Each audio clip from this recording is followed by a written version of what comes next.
நான் கஷ்டப்படுறேன் இல்ல, இந்த யங்ஸ்டர்ஸ் படிச்சு இத்தனை பேர் கஷ்டப்படுறான், அவனை பத்தி பேசுறதுக்கு ஒருத்தனுமே இல்லையா? சாமி கும்பிடு, சாமி இருக்கு, சாமி இல்ல, அட இளவாது இருக்குது இல்ல, எனக்கு என்ன அது பிரச்சனை? அதை காப்பாத்திக்க தெரியாதா? அதையே பிடிச்சி போய் இது பண்ணிக்கிட்டு இருக்கீங்க. இந்த பூமியில எத்தனை கோயில், நான் ஒரு உதாரணம் சொல்றேன். வீட்டுல என் பேரு சண்முகம், எது வச்சாங்க? பள்ளியில போய் மொட்டை போட்டு எனக்கு பேர் வச்சாங்க, முருகருடைய பேரு. என் தம்பி பேர் ரங்கநாதன், என் சின்ன பையன் சின்ன தம்பி பேர் சின்னசாமி, எங்க அம்மா பேர் பாவாத்தா, அம்மனுடைய பேரு, அப்பா பேர் பொன்னுசாமி, சிவனுடைய பேர். 5 பேரும் சாமி பேராச்சா? சரி, வீட்டுல காலையில எழுந்திருச்சா படுக்கும்போது, ராத்திரி படுக்கும்போது அப்பா வீரனாரு ஐயனாரு என்னை காப்பாத்தினது எங்க அப்பா படுப்பான். எங்க அம்மா ஏதாவது காய்ச்சல்னா அடுப்பு சாம்பல் எடுத்து நெத்தியில வச்சு விட்றான். சரி, காலையில் எழுந்திரிச்சோன்னா பாருங்க, குளிச்ச உடனே என் தலையெல்லாம் செய்வி விட்டு ஒரு பொட்டை வச்சு என் பிள்ளை நல்லா பள்ளிக்கூடம் போயிட்டு வரணுங்கிறான். சரி, வீட்டில் ஒரு காலண்டர் மாட்டி இருக்கு, அந்த காலண்டரில் அம்மன் ட்ரேடர்ஸ் அப்படின்னு லோக்கலில் கொடுத்தது, அது சாமி பேர்.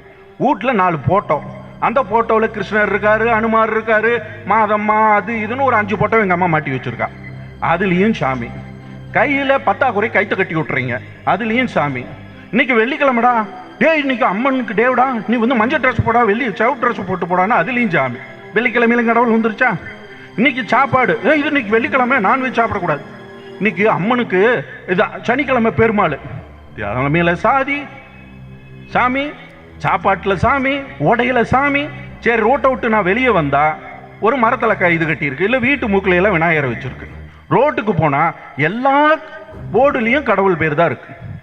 அதையும் தாண்டணும்னா எல்லா பாட்டும் சாமி பாட்டுல தான் பாடுது. 24 மணி நேரம் சுத்தி சுத்தி சாமி இருக்கு, அதை காப்பாத்துறதுக்கு ஏன் நீங்க போராடுறீங்க? அதுக்காக ஆட்சி கொண்டு வந்து விட்டாங்க உங்களை. ஓட்ட போட்டது இதுக்கு பண்ணுவியா? நீ வேலை இல்லாதவனுக்கு பண்ணுவியா? வயசானவங்களுக்கு ட்ரெயின்ல போற முதியோருக்கு போன டிக்கெட்டை கட் பண்ணி விட்டுட்ட. இலவசமா போயிட்டு இருந்தாங்க 60 வயசுக்கு மேல, இன்னைக்கு ட்ரெயின்ல அந்த டிக்கெட் கிடையாதுங்கிறாங்க. கோவிட் டைம்ல ட்ரெயின் ஒரு பயில ஏறல. கோவிட் டைம்ல இங்கிருந்து போறவன் அத்தனை பேர் தாயும் பிள்ளையுமா ரோட்ல இழுத்துக்கிட்டு நடந்துட்டு போயிட்டு இருக்காங்க.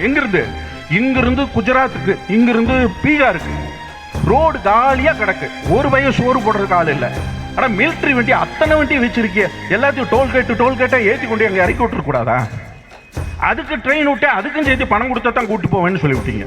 நம்ம நார்த் இந்தியாலாம் போயிட்டு இங்க வந்தோம்னா நம்ம எவ்வளவு சொர்க்கத்தில் இருக்கோம்னு தெரியும், எவ்வளவு பாதுகாப்பா இருக்கிறோம்னு தெரியும். இவ்வளவு பிரச்சனைக்கு பிறகும் இவ்வளவு ஒரு மத ரீதியாக அல்லது திட்டமிட்டு எல்லாத்தையும் கட்டமைச்சாலும் ஒரு எளிமையான படிப்பறிவு இல்லாத மக்களை கூட மாற்ற முடியலையே. ஏன் மாற்ற முடியாது? காரணம் என்னன்னா, இங்க இருக்கிற மனிதர்கள் இயல்பிலேயே, இந்த மண்ணில் பிறந்த மனிதர்கள் இயல்பிலேயே ஒரு பகுத்தறிவு சிந்தனையோட பிறந்தவங்க.